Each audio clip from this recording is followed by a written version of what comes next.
만일 여러분이 나는 웬만해선 훈육을 하고 싶지 않다, 혹은 훈육을 할 때마다 마음이 너무 아프고 하고 나면 아이에게 미안한 마음이 든다, 만일 이런 생각을 가지셨다면 여러분은 훈육에 대해서 단단한 오해를 하고 계시거나 잘못된 방법으로 훈육을 하고 계셨을 가능성이 높습니다. 훈육을 그저 아이를 야단치는 일, 혹은 아이의 잘못된 행동에 대해서 처벌하는 것, 이렇게 생각을 하셨다면 그런 마음이 드실 수도 있어요. 그런데 훈육은 절대 그런 것이 아닙니다. 훈육을 하지 않는 부모님의 양육 태도를 살펴보면 그게 허용적인 양육 태도, 그리고 방임하는 양육 태도, 이렇게 나눠볼 수 있는데, 허용적인 양육 태도나 이런 방임과 같은 양육 태도는 아이의 성장 발달에 매우 해로운 결과를 가져옵니다. 그러니까 허용적인 부모는 어떤 부모냐면 아이에 대한 애정은 되게 많아요. 애정은 되게 많은데 행동 제한을 거의 하지 않죠. 그러니까 아이의 요구는 거의 다 들어주지만 아이가 하지 말아야 될 행동을 할 때도 어쩔 줄 모르고 그냥 내버려 두는 이제 그런 부모를 허용적인 부모라고 할 수 있고요. 그냥 방임하는 부모는 그냥 아무것도 하지 않는, 그냥 쉽게 말해 그냥 애를 그냥 냅두는 부모라고 할 수 있어요. 이러한 방임은 아동학대의 한 종류고 여러 양육 태도 중에서 가장 최악의 결과를 가져오는 이제 나쁜 거라고 할 수 있죠.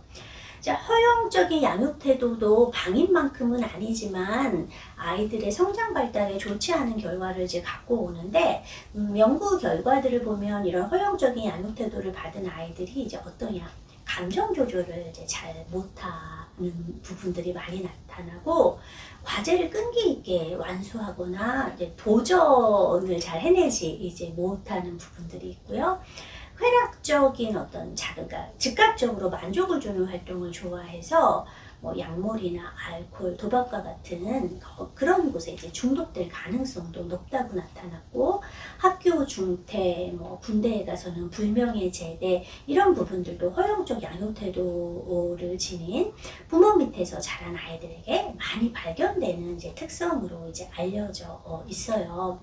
이렇게 아이들이 이런 문제 행동, 허용적인 양육 태도를 보인 부모들의 이제 자녀들이 이런 문제 행동을 보이는 거는 훈육의 부재와 아주 밀접한 관련이 있다라고 볼 수 있는데, 훈육을 통해서 어떤 사회적 규칙 규범을 제대로 배우지 못했기 때문에 이제 좀 자신을 절제한다거나 사회에서 요구되는 방식으로 행동하는데 어려움을 갖게 된 것이다, 이렇게 볼 수 있겠습니다. 훈육은 이제 사회화의 기능을 담당하는 건데요. 사회화란 사람이 자신이 속한 사회의 한 구성원으로서 올바르게 성장 발달하기 위해서 갖춰야 하는 그런 과정들을 사회화라고 하는데, 이 사회화가 잘 되어야 편안하고 행복한 삶을 살아갈 수 있습니다. 이거는 인간뿐 아니라 동물의 경우에도 마찬가지예요. 요새 이제 그 반려동물을 키우시는 분들 정말 많으시는데, 사회화가 되어 있지 않은 강아지는 늘 파양 1순위에 해당이 되죠. 함께 더불어 살아가기가 힘들어지기 때문이에요. 동물 행동 전문가들에 따르면 가장 자연스러운 사회화는 어린 시절 어미 개와의 상호작용을 통해서 배우는 것이다 라고 이제 얘기를 하죠. 이제 그 새끼 강아지들 이렇게 막 이제 까불까불 막 거릴 때 이렇게 보면은 이제 지나치게 장난을 할 때가 있어요. 뭐 입질 같은 거 많이 하잖아요. 그럼 이제 어미개한테 입질을 이렇게 탁탁 할 때 이게 뭐 크게 문제가 되지 않는 수준에서는 어미개도 뭐 뭐라 하지 않고 같이 이제 장난을 치기도 하지만, 아프게 물었다 라고 하면 어미개가 으르렁거리면서 새끼가 이렇게 조금 뭅니다. 이제 이렇게 되면 이제 새끼가 깜짝 놀라겠죠? 이러한 경험을 통해서 아 내가 힘 조절을 못하고 혹은 너무 상대를 귀찮게 하게 되면은 저렇게 이렇게 뭐가 이렇게 탁 태클이 들어오는구나 이런 거를 알게 되면서 이런 입질도 감소하고 이제 무리와 어울려 생활할 수 있는 그런 기술들을 이제 배우게 되는 거죠. 인간도 마찬가지예요. 부모로부터 혹은 다른 사람들로부터 어디까지가 허용되고 또 어디까지는 안 돼. 이런 거를 제대로 배우지 못했다. 그렇게 되면은 아이고 이제 밖에 나가서 다른 사람과의 관계에서 갈등과 마찰이 굉장히 많이 일어날 수밖에 없고 쉽게 말해서 이렇게 되면은 예쁨을 못 받게 되는 일들이 생기는 거죠. 우리는 어른들 말에 그래도 어른들이 합당한 짓이 네라고 말하고 순응하고 쓰레기 아무데나 버리지 않고 그래도 쓰레기통 찾아서 버리고 사실 이렇게 행동하는 아이들을 모든 사람들이 다 좋아합니다. 이렇게 훈육을 통해서 적절한 사회화를 이루게 되었을 때 사람들에게 좋은 관심을 받고 또 잘 어울려 지내게 되고요. 아이도 행복하게 살아갈 수 있다라는 뜻이죠. 이러한 사회화는 평생을 걸쳐 형성되고 더 발전되는 것이긴 하지만 뭐니 해도 유아동기에는 사회화의 기초가 이제 대부분 이제 유아동기에 이제 형성이 이제 되게 되죠. 특히 이제 자기 조절력, 뭐 다른 말로 자기 통제력, 뭐 이렇게 말하는데 이 자기 조절력 발달은 유아기에 다 이루어진다라고 말해도 사실 과언이 아니에요. 사람이 발달하는 이제 과정들을 보면 이제 엄마가 이제 뱃속에서 이제 수정이 이렇게 딱 되잖아요.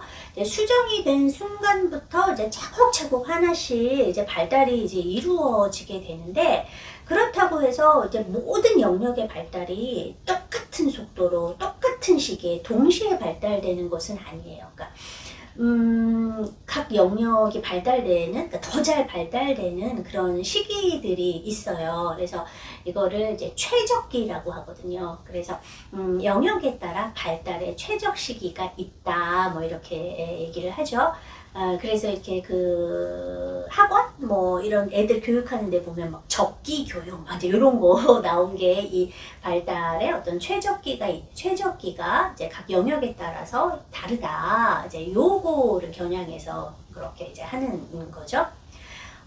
이제 최적기보다 더 한층 센 개념이 임계기예요. 임계기는 결정적 시기를 뜻하는 거예요. 그래서 그 시기에 이 발달을 이루지 못하게 되면 더 이상 발달이 이루어지지 않는다. 이제 그거를 이제 임계기라고 하는데 이 자기 조절력을 관장하는 뇌 발달이 그 임계기가 있어요. 이게 되게 무시무시한 거예요. 그러니까 그 시기에 자기 조절력을 잘 발달시키지 못하게 되면 아이는 그 뇌 영역의 발달 자체를 이루지 못하게 된다니까 이게 얼마나 섬뜩하고 이제 무시무시한 거예요. 아이들의 그 자기 조절력을 관장하는 이제 뇌 영역은 우리가 이제 이마엽이라고 하는 전두엽에 있어요. 되게 있어요. 여기가 중요한 거거든요. 장난으로 또 게임할 때 막 딱밤 같은 거 그런 거 너무 세게 때리는 거는 좋지 않아요. 그래서 그건 좀 피해야죠. 이 자기 조절력을 관장하는 뇌 영역의 발달이 이제 임계기가 언제냐? 만 3년이라고 알려져 있어요. 이 자기 조절력은 전두엽의 안화 전두 피질, 그러니까 약자로 OFC라고 하는데요. 이 안화 전두 피질이라고 불리우는 영역에서 발달하는데 바로 이 OFC가 완성되는 게 이제 엄마 뱃속에서부터 시작해서 한 3년 정도가 걸린다라는 거죠. 이 OFC는 굉장히 되게 독특한 위치에 자리 잡고 있어요. 우리 사람의 이제 뇌 같은 경우에는 뇌간 변형계, 대뇌피질 이렇게 이루어지는데 변형계는 감정을 담당하는 뇌 영역이에요. 그리고 대뇌피질은 이제 사고와 이성을 담당하는 영역이잖아요.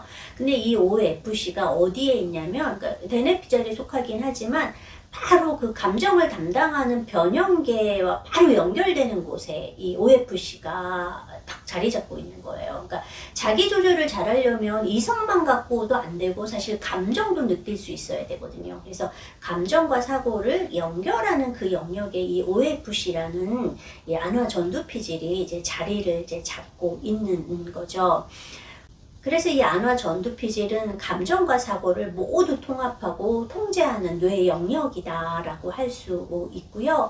태아 때부터 양육자와 부모와 애착과 신뢰감을 충분히 형성하고 그리고 첫돌이 지나면서 적절한 제지하는 자극을 받으면서 요게 이제 완성이 이제 되는 거죠. 그래서 뇌 전문가들은 애착 못지않게 이 OFC 발달을 위해서는 꾸짖고 제지하는 자극도 필요하다라고 말하고 있습니다. 이러한 억제하는 자극을 통해 억제 신경회로가 형성되기 때문이거든요. 이러한 OFC는 자기 조절을 위한 이제 하드웨어의 역할을 담당한다라고 이제 볼 수 있겠는데, 이 하드웨어 자체가 없으면 뭐 아무것도 우리가 할 수가 없어요. 근데 이 하드웨어가 있다고만 해서, 그냥 하드웨어만 있다고 해서 또 그렇다고 또 이런 자기 조절력을 또 잘 할 수 있냐? 저도 이렇게 뭐 노트북은 아주 최신 사양, 제일 비싼 거를 쓰긴 하지만 또 거기서 하는 거 이제 워드밖에 없어요. 그 안에 정말 더 많은 다양한 것들을 할 수가 있는 거잖아요. 그래서 하드웨어가 좋다고 해서 꼭 자기 조절력을 잘 발달하는 게 아니라 그 안에 그 하드웨어를 이렇게 잘 활용해서 할 수 있는 소프트웨어가 또 얼마만큼 다양하게 있느냐에 따라서 이제 최적의 뭔가 가장 최고의 기능을 발휘할 수 있는 거잖아요. 아이들의 자기 조절력도 마찬가지여서 OFC가 딱 만 3세 때 딱 발달해서 하드웨어가 이렇게 딱 이렇게 장착이 됐다. 그럼 그 다음에 부모님이 하셔야 될 거는 만 3세에서 만 6세 사이까지 소프트웨어를 열심히 채워줘야 되는 거예요. 그럼 자기 조절력과 관련된 소프트웨어는 무엇인가? 사회적 규칙, 규범 배우고, 다른 사람들을 공감하고 배려할 수 있는 거 배우고, 뭐 친사회성 기술 배우고, 이런 게 이제 다 이제 이런 소프트웨어인 거죠. 그래서 그 시기가 만 3세에서 6세가 우리가 이제 인성의 기초, 어떤 예절을 가르쳐야 되는 시기다라고 이제 뇌발달 전문가들이 하나같이 이제 말하는 거에도 바로 이제 이러한 이유가 있습니다.